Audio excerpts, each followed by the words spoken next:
All right, dive in with me here. You sent over a ton on ETN coin, and honestly, I'm hooked. A community-driven project on the TON blockchain, aiming to make a real difference in Ethiopia. That's more than just another coin launch. It's the ecosystem approach that's really turning heads. Hmm. They're not just building on TON, they're crafting a whole suite of services around ETN, their token. Which is what has me so fascinated. It's not just about trading, it's about utility. Right. So let's break down ETN itself, the token at the heart of it all. Absolutely. With a fixed supply of 5,000, they're signaling scarcity from the get-go. And for those already in the TON ecosystem, the liquidity pool paired with TON makes it easily accessible. But then they're also considering this burn mechanism. That's where things get really interesting to me. It's not just about the initial supply, but how that supply is managed over time. Exactly. And what's unique here is that they're proposing to let ETN holders vote on it. It becomes a community decision whether to prioritize potential value increase through burning or potentially prioritize transaction affordability. That's a level of control you don't often see baked right into the tokenomics. Speaking of control, this whole ETN DAO is what really caught my eye in the materials you sent. It's a bold move towards decentralized governance. And they're not just stopping at simple token voting.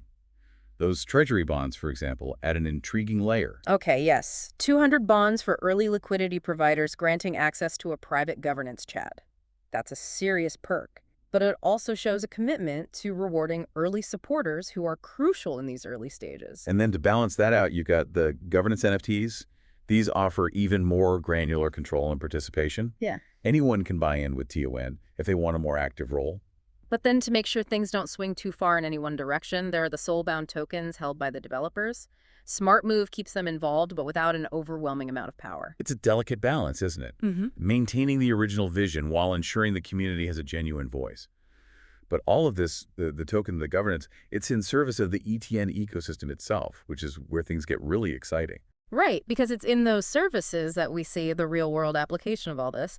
And they're going after some ambitious goals, particularly in Ethiopia. Exactly. This isn't just theoretical. It's about providing tangible solutions.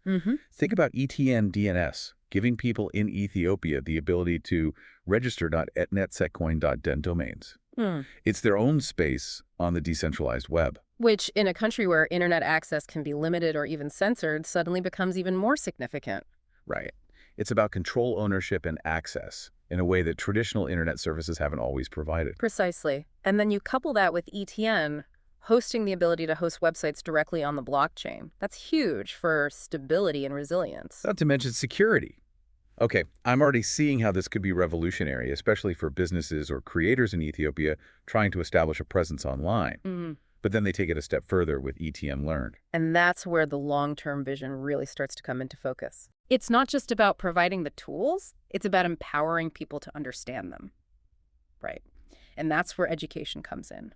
But they're not just throwing it out there randomly. They've mapped out a very deliberate rollout in their 3-year plan. First, they're focusing on building that user base, generating activity within the ecosystem. Which makes a lot of sense. Get people comfortable transacting, using the platforms, then introduce the deeper educational layer. So walk me through this roadmap. What's year 1 look like? Year 1, 2024-2025 is all about getting those core services off the ground. Ads.etnetsetcoin. Dateton's fascinating. It's an advertising portal, but built right on the blockchain. Okay, ads on the blockchain, I have to admit, that's not something I'd considered before. What's the advantage there? Think about it. For content creators in Ethiopia, access to traditional ad revenue might be limited or unreliable. This opens up a whole new avenue, directly connecting them with sponsors using ETN.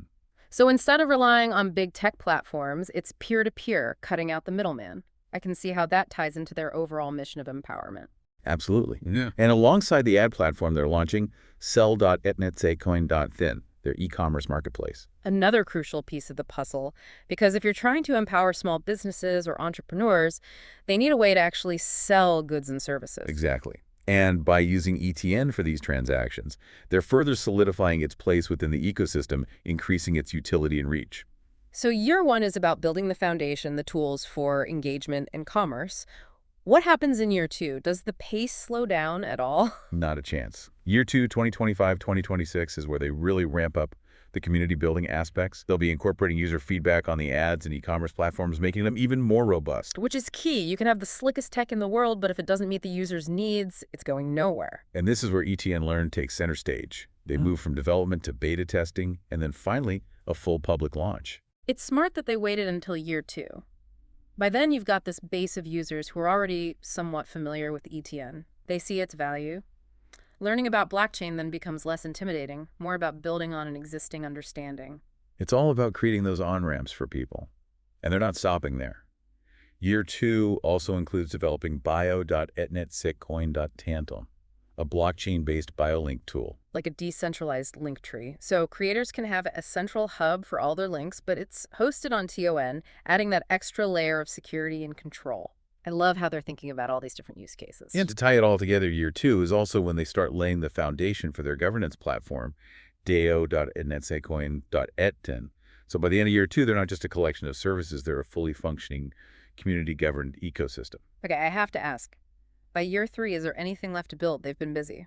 Year 3, 2026-2027 is about solidifying their presence and reaching that critical mass of users. They'll be launching the BioLink and DAO platforms, both of which were in beta throughout year 2. So it's about bringing all the pieces together, making sure everything is seamlessly integrated. But they're not just focused on internal development, right? There was something in the materials about attracting larger partners. You're talking about join.etnetsitcoin.entern.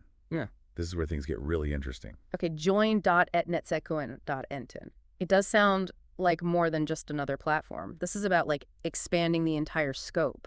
Precisely. It's about attracting other projects, other developers, even established businesses who want to tap into the power of this growing ecosystem. It's about becoming the go-to hub for blockchain solutions, not just in Ethiopia, but potentially beyond. And that ties back into their ambitious goal of onboarding 50 million users to TON. It's not just about individual adoption at that point, but about attracting the kinds of projects that bring large user bases with them. You're getting it. It's an ecosystem play. The more projects they can attract to build on ETN, the more appealing it becomes for users, which in turn attracts more projects. It's a positive feedback loop. Yeah, I can see how that snowballs. But something this ambitious, this forward-thinking, it can't be all smooth sailing, right? There have to be challenges. Of course, building something this innovative is never easy. They'll face technical hurdles for sure, and the regulatory landscape for crypto is constantly evolving, especially when you're talking about aiming for such wide-scale adoption. Right. It's one thing to launch a cool project. It's another to navigate the complexities of different countries' regulations, especially when you're dealing with financial technology. It's a hurdle they'll need to clear, absolutely. And then there's the ever-present challenge of adoption. How do you convince people to change the way they do things, to trust a new system? It's not just about building it, it's about communicating its value, making it accessible, and building that trust over time. It's a massive undertaking. But with ETN, I keep coming back to their focus on real-world solutions. This isn't just about speculative trading, it's about providing tools that address tangible needs. That has to count for something, right? Absolutely. It's a compelling proposition, especially in a place like Ethiopia, where access to traditional financial and online services can be limited. By providing those services in a decentralized, more equitable way, ETN is tapping into a very real need. And they're not just relying on good intentions. They've got a solid foundation in TON. From everything I've read, it seems like the ideal blockchain for a project like this, fast, scalable, secure Parian. TON is definitely playing to its strengths here. But ultimately, the success of ETN hinges on execution. Can they deliver on their ambitious roadmap? Can they foster a truly engaged community? Those are the questions that will determine their long-term success. Well, you've certainly given me a lot to think about. And to be honest, I'm excited to see how this unfolds. It's not every day you come across a project that combines technological innovation with such a strong social mission. It's a fascinating case study for sure. Can a community-driven ecosystem on a blockchain like TON truly empower individuals and drive positive change? I, for one, am eager to find out. Me too. It's a big question, but that's what makes it also interesting to watch. And who knows, maybe we'll be revisiting ETN in a future deep dive to see how far they've come. Until then, keep learning, keep exploring, and as always, thanks for diving in with me.